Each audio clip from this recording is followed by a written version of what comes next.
Hi, my name is Suzanne Burger, and I'm a clinical psychologist with a practice in White Plains. I specialize in couples work, trauma, as well as grief and anxiety and kind of coping strategies.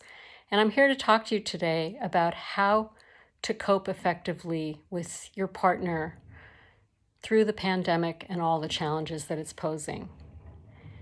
You may be a couple who is feeling the pressure of having two full-time parents trying to work from home remotely, adapting to all the changes and pressures that entails, while also trying to help their children school remotely, a challenge unto itself.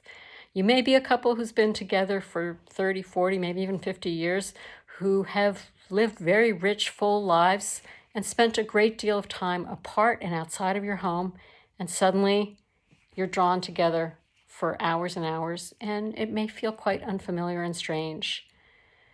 On top of that, as I'm sure you know, there are the health concerns, there are concerns about the economy, about future job prospects, and I will say perhaps the hardest thing that couples and families in general are facing right now are challenges around what I call the 3 Cs.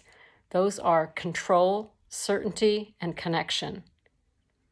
Many people have felt a sense of loss of control in recent weeks and months.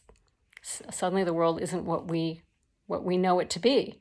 And we don't feel like we have a lot of influence. We're being told where to go, what we can do, what we can or can't bring into our homes almost. Don't bring other people into your home right now.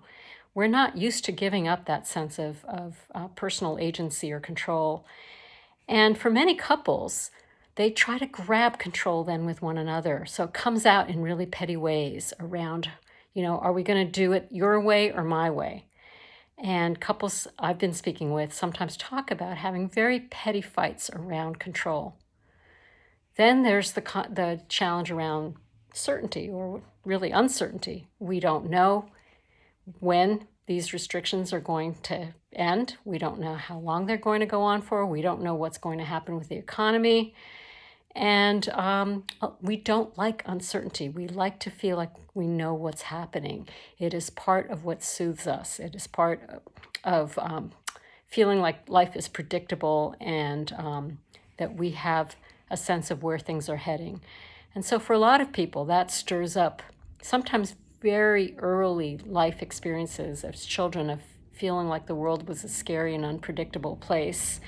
And that can trigger not just anxiety, but fear and all of the protective mechanisms that we've put in place to try to manage our fear.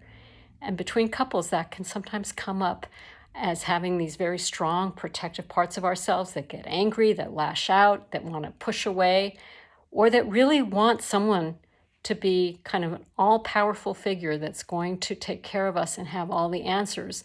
And when we see fear or uncertainty in our partner, and we're really hoping for someone who has answers, it can trigger a lot of distress and a lot of conflict.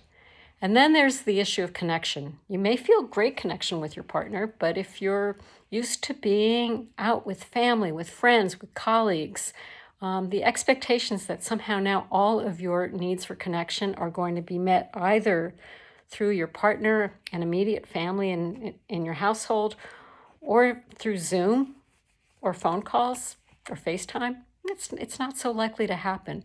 So the need for connection is putting an extra pressure on our primary relationship to meet most of our emotional or social needs. And that's just not realistic. So